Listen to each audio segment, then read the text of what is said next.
how can we talk about stash quilts without including those leftover blocks that we have? How many times have you made a quilt and you've had a leftover block or two or three, and they tend to pile up, but what do we do with them? We can call them orphan blocks or leftover blocks or scrap blocks, whatever the case may be. Here's a way to use them. I have found a great pattern that worked perfectly for what I had. I made a wedding quilt. It was gorgeous. I loved it, but there were extra blocks and I just didn't know what to do with it. So as I began this scrappy journey that we're on, I found a way to create a gorgeous quilt using these blocks. And I know you can do this too. I think you're really going to love it. I'm Louise from Inspired Quilting by Louise, and I'm anxious to share this with you. Whether you use your orphan blocks, your leftover blocks, scrappy blocks from whatever project you may have, or just use solid blocks like a layer cake or something of that nature. This is so easy and it's a stunning quilt. All we need to do is cut our squares out and add a narrow strip to one side, and it's a rail fence. But look at that. The narrow strip creates a gorgeous, wonderful detailing across the quilt, and you can use it as I did here as a contrast, but you can also use it as a complementary accent if you have blocks that have a particular color that you really like. The options are endless, and that's what makes this such a fun block. But rather than talking about it, let's go ahead and get started. I'm anxious to show this to you. If you're not a subscriber, please subscribe. I'd love to have you follow along. And don't forget, give me a thumbs up so everyone knows what fun we're having. All right, I'm ready to show you this quilt. Let's get started. More often than not, I find that I have a few extra blocks when I make a quilt. And the primary reason is as I'm piecing my quilt, and it's patchwork, I have a number of blocks, I always like to have a couple extra at the end so that I have an option. If something doesn't work color-wise or something like that, I have a couple different blocks to choose from, and I take, the one that's going to work best. So I generally will set these aside and come up with something to do with them. So I thought that would be a really good idea to talk about, is what we can do with leftover blocks, with our orphan quilt blocks. What do we do with them? And I have a plan here. This is a quilt. This was a wedding quilt. And I'm going to link it up above so you can look at it, because the quilt turned out beautiful. I absolutely loved how it looks, and it's a 9-patch, but a disappearing 9-patch. So what I did was, with my charm squares, I just put them together, and I created a 9-patch like this, and then I cut them and I got these 4 blocks. Now what I'm going to do, because let's see, I have 1, 2, 3, 4, 5 of these. This makes 6. So I'm going to have 24 because I'll get 4 out of each of these, and that'll give me 24 blocks like this, and these are 6.5 inches. But that's not enough. Let's put it that way. That's just not enough. I don't want to make just a really tiny quilt.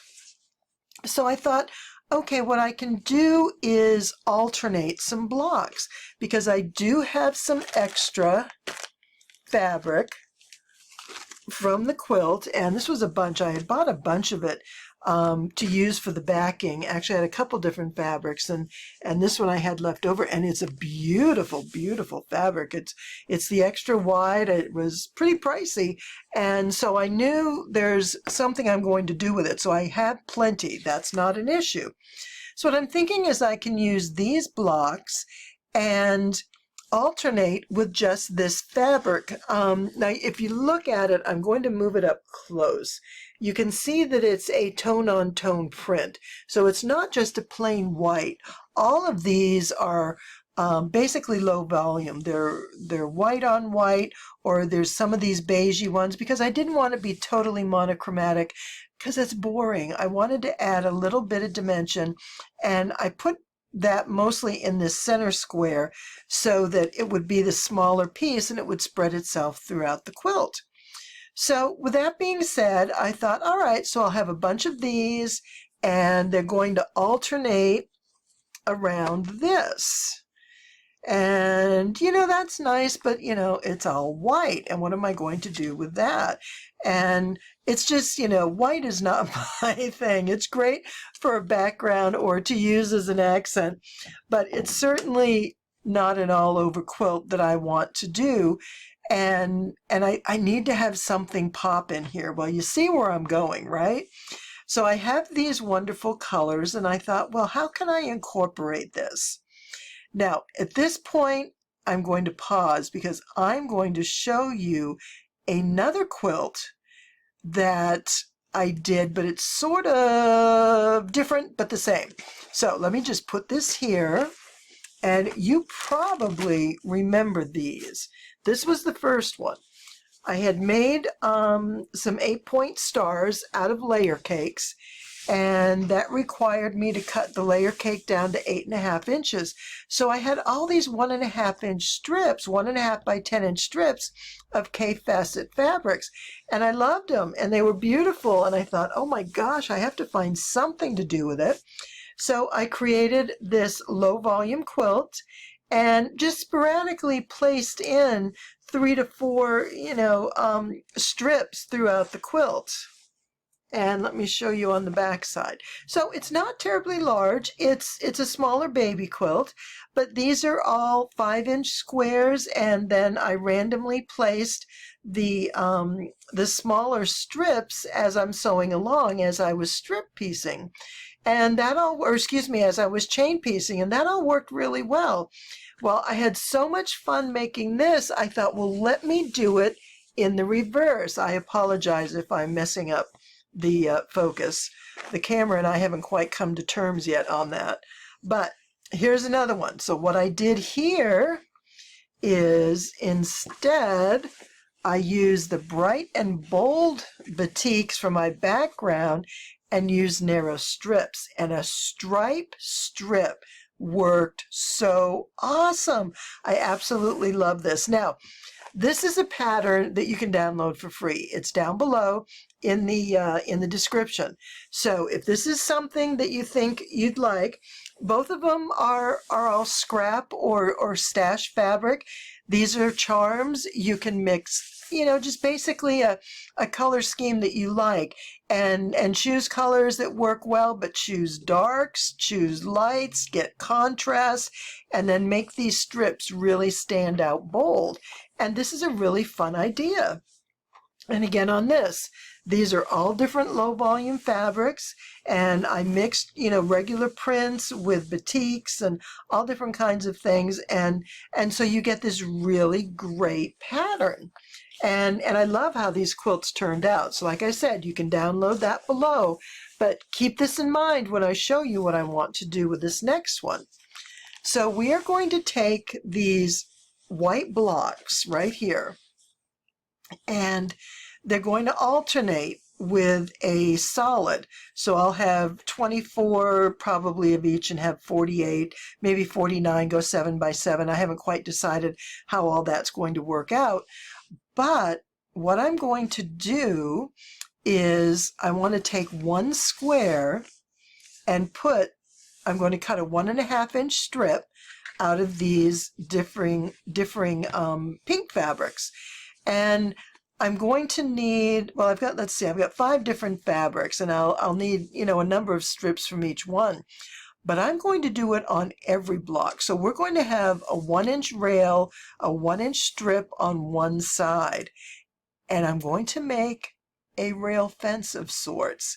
Well, it's going to be a rail fence, but it's going to be really different because we're using these orphan blocks, and they're going to be fabulous. So the other thing I thought about is having just the plain solid in between here kind of makes those stand out a little more, makes it be a little boring. So there's 2 things. First, if I'm going to add 1.5 inches here, I also need to add 1.5 inches here or here in order to make this square, because this rail fence is going to create a rail pattern, so the blocks need to be square. And so what I thought I could do is I have these narrow pieces left over from when I made the quilt, and because they're all white, I put them in a Ziploc. how fortuitous is that? Because now I have all these strips all ready to go. And what I do is I will come to these longer pieces that I used. Some of them are short, some of them are long, and I'm going to cut 1.5-inch strips. So this is going to be, this is 6.5. I'll cut a 1.5 by 6.5, sew it here, and that leaves me, let's see, what do I have? 6.5, and then I'm going to add a 1.5. We're going to take okay, so that's what, 7.5 inches, I think, if I'm doing the math correct. I'm going to have to do that on a calculator. I'm just winging this right now. So I'll get another 1.5-inch strip of the pink that's going to go down one side across here. So we've got the white strip. I'll probably put it on this side. I don't know where I'm going to put it, but it's going to be on one of the sides adjacent to the pink. So to put this pink on, I have to extend this block by that same 1.5 inches.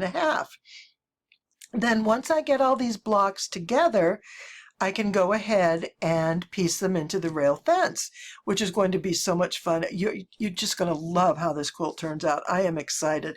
It's all in my head, but I know it's going to be beautiful. But here was what I came up with, is I don't want just a plain block like this in here. So what I'm going to do is take some of these pieces and just randomly mix them with this. So let's say this one here measures 3.5 inches, so it'll finish at 3. And if I need an 8-inch block, I need to cut like a 5.5.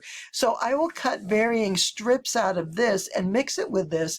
So the blocks in between are pieced. They're not exactly like this. They're not going to have the same pattern, but they're going to have a bit of piecing in there to carry through the pattern throughout the whole quilt.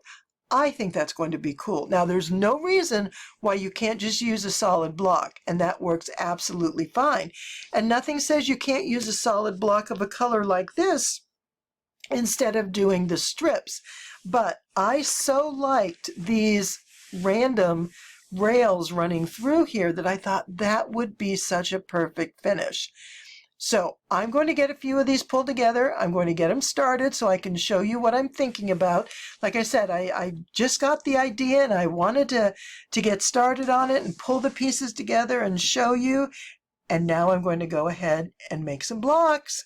I'll be right back. I can't wait for you to see this. This is going to be really awesome. All my 9 patch blocks have been cut into quarters so that we now have 24 of this block, and this measures 7 inches. I think I said earlier 6.5, but it does measure 7. And then what I did in order to make this bigger so that I can add my strip over here for the rail is I added a 1.5-inch strip to one side. And I put it on different sides of all 24 of them just so it wouldn't look completely, what do I want to say, completely identical. I wanted some of the layouts to be a bit different here and there. And so I did that, and now I have a block that measures 8 inches by 7 inches. So when I add my 1.5-inch strip here, I'm going to end up with an 8-inch block, which is exactly what I want. But I only have 24 of these, and I need 36 because the quilt is going to be 6 blocks by 6 blocks. And each block will finish at 7.5, so that's what, 43-ish inches. Actually probably closer to 45 inches square, which is a good size quilt. Now, in order to do that 12, I showed you the background fabric that I had, or actually backing fabric, and I used that. So I cut it to an 8-inch width along the width of fabric. And then I took the strips that I had. Most of them were anywhere from 3 to 3.5 inches. So I sewed them on the end of the strip, and then once I press them, I cut them down to the 7-inch dimension, 7 or 8 inch. It depends. You can go either direction in order to get your strip to go the way that you want. The important thing at this point is that your block measures 1 inch difference. So this is 7 by 8. And the plan here is that this is 7 by 8. And then we're going to put our strips on. So with 36 total blocks, what I did was begin adding my strips. And it's kind of a fun look, because we are creating a block out of our orphans, out of our orphan blocks, our leftover blocks from another quilt. And by doing that, look, we can just put all 4 of these here, and each one, I always put my rails together in a 4-patch, just so I get the pattern, and then there's no problem putting the blocks together. And so what I can do here is I'm going to put this rail along here, and then we start the next rail over here. So this is what the 4-patch is going to look like. And then I will create all these 4 patches, which there'll be 9 of them, and I just put the quilt together, so it's going to go really quickly. But what's wonderful about this is if you have leftover blocks, you can use this rail to tie them all together. They don't all have to be from the same quilt. Granted, on this one I had leftover fabric, so I could use and make sort of a complementary block, even though it's a different layout. You don't notice that this is not a disappearing 9 patch versus this. It just all, and because these are all going in different directions, you know, they look different, which is what we want. And so with that being said, when you're putting your leftover, your orphan blocks together, come up with something that is going to tie it together. Maybe it's a stark contrast. Maybe you can do something in, like I did in that one with black and white, or if there's a particular color that's bold and really stands out and you want to accentuate that color, then use that. So there's so much that you can do, and this goes together so quickly. I can't wait to show you what this finished quilt looks like. I've actually started it already, and it's looking wonderful. So let me get back to it. I'll finish this. This is the last block I need to do, and everything is chain stitched, and I'll show you where we are. Here's a quick glimpse for you of what this quilt is looking like. Here's a single block right here. And you see that we have the 4 patches put together. Like I said, I always put my rail fence together in a 4-patch first, because that way I just line them up and it lays out. If I do them block by block, sometimes I tend to get them turned around the wrong way and I don't get the pattern that I want. So what I've done is I've chain pieced this. It's 3 blocks by 3 blocks, because each of these measure 8 inches without, before being sewn. So 7.5 is their finished size.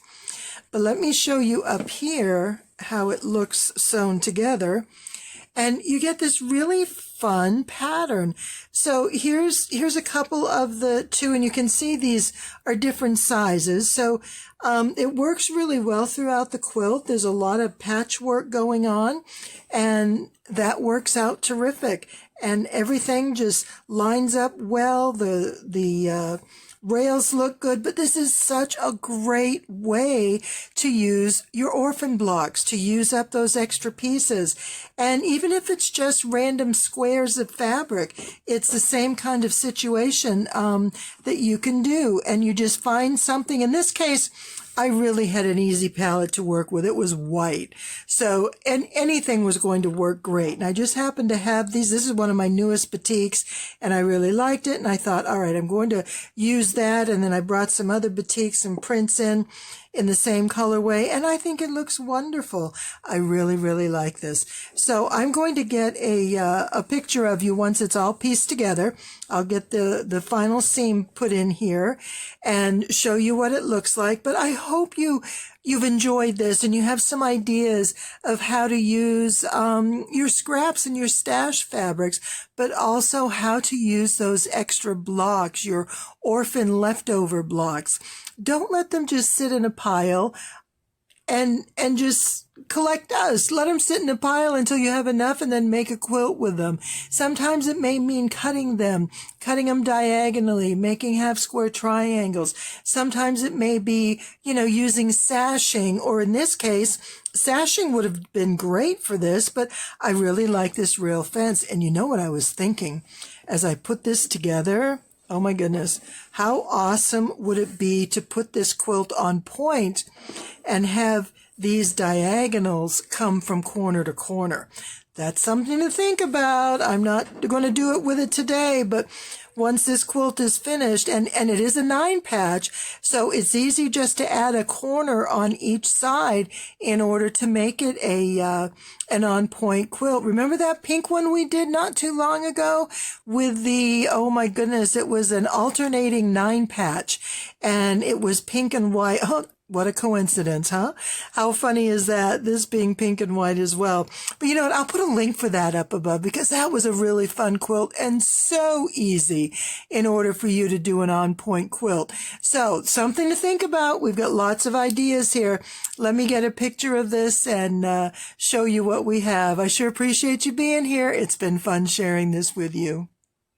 And here's the finished quilt. I think it turned out beautifully. Using those leftover blocks and turning them into a rail fence was a perfect solution. And adding those extras in, you know, I think the solid block would have looked fine, but I really like the fact that, you know, I created a bit of a patchwork. It's just 2 pieces, but it just carries that continuous design element of the patchwork block throughout the quilt. I love how all those pink stripes just work beautifully and create a rail fence. You know, I really am thinking about turning this into an on-point quilt. I'll show you that in the future sometime. All right, for now, this is it. Thank you so much for being here. I hope you loved this idea for a scrappy quilt and a way to use up your stash fabrics, and particularly your extra blocks. And this is a fantastic way to use them. I hope you enjoyed the tutorial. If you did, please give me a thumbs up. And be sure to subscribe so we can talk again later. I'd love to have you back with me. Have a fantastic day.